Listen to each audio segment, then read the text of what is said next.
अस्सलाम वालेकुम दोस्तों, this is Safi with you. दोस्तों, जिस तरीके से हम देखते हैं कि कुछ लोगों में फिजिकल स्ट्रेंथ ज़्यादा होती है और कुछ लोगों में कम होती है, बिल्कुल इसी तरीके से मेंटल स्ट्रेंथ भी कुछ लोगों में हम समझते हैं कि कम है और कुछ लोगों में ज़्यादा है। देखिए, हमेशा याद रखें, मेंटल स्ट्रेंथ जो है वो डिपेंड करती है तीन चीज़ों के ऊपर। मेनली आप कौन सी एक्सरसाइजेस करते हैं, दूसरा आपकी चॉइसेस क्या हैं ज़िंदगी में, और तीसरा आपकी लिविंग कैसी है। ये बड़ी इंपॉर्टेंट चीज़ें हैं।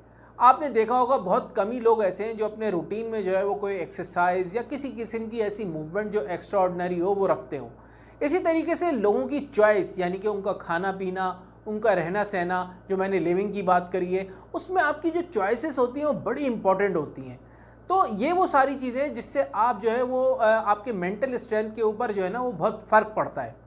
अब हमेशा देखें इसको, अब मैं आपको समझाने की कोशिश करता हूँ दो अल्फाज से। एक कहलाता है एक्टिंग टफ और एक कहलाता है मेंटली स्ट्रॉन्ग। इन दोनों में बड़ा फ़र्क है। एक्टिंग टफ का मतलब ये होता है कि इंसान बोलता है यार कोई फेलियर नहीं आता ज़िंदगी में, कोई हार वार नाम की कोई चीज़ नहीं होती। और मेंटली स्ट्रॉन्ग वो होता है जो कहता है कि यार फेलियर्स तो आते हैं ज़िंदगी में, लेकिन मैं इतना स्ट्रॉन्ग इनफ हूँ कि मैं उन फेलियर्स को ओवरकम करूँगा और सही से फेस करूँगा। ये बड़ी इंपॉर्टेंट चीज़ है। दोस्तों, यहाँ पर जो है वो एंग्जाइटी का जो है ना वो बड़ा ताल्लुक है। अगर इंसान को एंग्जाइटी ना हो तो वो कभी भी रोड पार करते वक्त दोनों तरफ ना देखे। अगर उसको ये एंग्जाइटी ना हो तो कभी भी अगर उसके पीछे शेर भागे उसको खाने के लिए तो वो जो है वो डर के मारे भागे ना।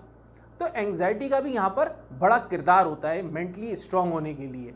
अब देखिए, यहाँ पे आप कुछ चीज़ों को समझना बड़ा ज़रूरी है इससे पहले कि मैं टिप्स के ऊपर जाऊँ।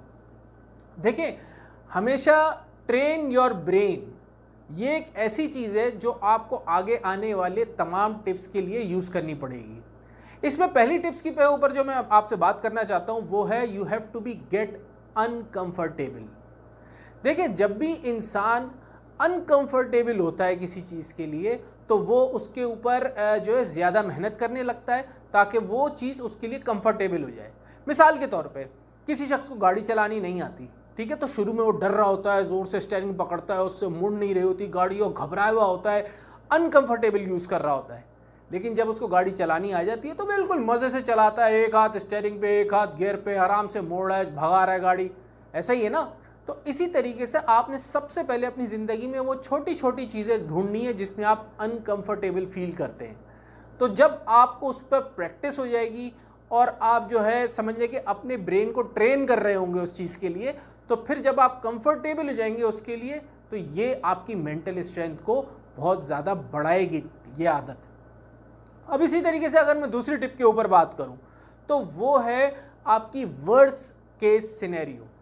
देखिए, लाइफ में हम सबके साथ जो है वो हर वक्त ही कुछ ना कुछ केस होते रहते हैं, तो या कोई ना कोई मामलात होते रहते हैं।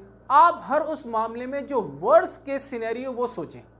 यानी कि मिसाल के तौर पे अगर आप गाड़ी की बात कर लें, ठीक है ना, अगर आपने ये सोचा कि यार मैं गाड़ी नहीं चला रहा सालों तक, आपने सोचा कि यार अगर मिसाल के तौर पे मैं सिर्फ हल्के हल्के आगे पीछे गाड़ी कर रहा हूँ और उसमें कहीं हल्की फुल्की टच भी हो गई कहीं से या थोड़ी सी टकरा गई हल्के हल्के आगे पीछे करने में, तो क्या होगा? वर्स्ट केस सिनेरियो क्या है कि एक छोटा सा डेंट पड़ जाएगा या खराश पड़ जाएगी।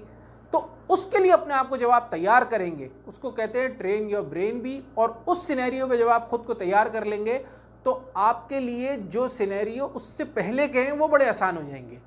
तो आपने हमेशा वर्स्ट केस सिनेरियो के ऊपर काम करना है, यानी कि उसके लिए आपने बनाना है नोट बनाने की, यार उस सूरत में मैं क्या करूँगा, उस सूरत में उस सिचुएशन को मैं कैसे हैंडल करूँगा। देखिए, अब हमारे ज़िंदगी में फिज़िकल डेंजर तो इतने ज़्यादा नहीं होते ना, लेकिन जो है वो हमारे सोशल रिस्क हो सकते हैं, फाइनेंशियल रिस्क हो सकते हैं। यानी कि मिसाल के तौर पे कोई शख्स है, उसको जो है वो स्पीकिंग करने से जो है वो उसको डर लगता है। अब वर्स्ट केस सिनेरियो क्या हो सकता है? वो जब स्पीकिंग करेगा वो भूल जाएगा अपनी चीज़ें, ठीक है, लोग जो है वो शायद तालियां ना बजाएं, शायद लोग कुछ मजाक उड़ा दें। तो ये वर्स्ट केस सिनेरियो जब वो अपनी जहन में रखेगा तो उसको लेकर फिर वो उसकी प्रैक्टिस करेगा। और गेट अनकंफर्टेबल जो मैंने पहले बताया उसमें क्या है कि वो लोगों से मिलना शुरू करेगा। यानी कि अगर वो मिलने की आदत नहीं है, लोगों से मिलना जुलना शुरू करेगा, स्टेज पे जाना शुरू करेगा और नेटवर्किंग अपनी जो है वो बढ़ाएगा। तो उससे क्या है कि वो गेट अनकंफर्टेबल से कंफर्टेबल की तरफ जाएगा और वर्स्ट केस सिनेरियो उसके जहन में होगा जिसके लिए वो खुद को तैयार करेगा। अब इसमें जो सबसे आखिरी टिप है वो है रूम फॉर इम्प्रूवमेंट। देखिए याद रखें, हमेशा इंसान की ज़िंदगी में इम्प्रूवमेंट के लिए हमेशा एक रूम होता है। कभी ये मत सोचें कि अब मैं इम्प्रूव नहीं कर सकता या मैं सीख नहीं सकता।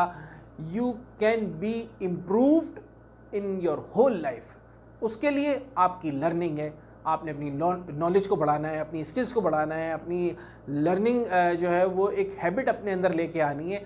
जब आप अपना माइंडसेट बना लेंगे कि एक रूम फॉर इम्प्रूवमेंट मेरी ज़िंदगी में मौजूद है, तो ये वो तरीका है जो आपको मेंटली स्ट्रॉन्ग करेगा। तो दोस्तों, ये मैंने कुछ टिप्स आपके साथ शेयर करी जिससे आप अपनी मेंटल स्ट्रेंथ को इंक्रीज़ कर सकते हैं। दोस्तों देखिए, जब भी आप कोई बात सुने, एक तो या तो उसको दूसरों के साथ शेयर ज़रूर करें। उससे क्या होगा कि अगर आपको उससे फ़ायदा हुआ है तो दूसरों का भी फ़ायदा हो सकता है, ये एक सदका जारिया भी बन सकता है। और जब तक आप प्रैक्टिकली अमल नहीं करेंगे चीज़ों पे, जो है ना, आप अपनी ज़िंदगी में फ़र्क नहीं देखेंगे। तो दोस्तों, इस चैनल को सब्सक्राइब ज़रूर कीजिएगा और बेल के बटन को हिट कीजिएगा ताकि आने वाली तमाम वीडियोज़ का नोटिफिकेशन आपको मिल सके। आपका दोस्त सफ़ी, अस्सलाम वालेकुम।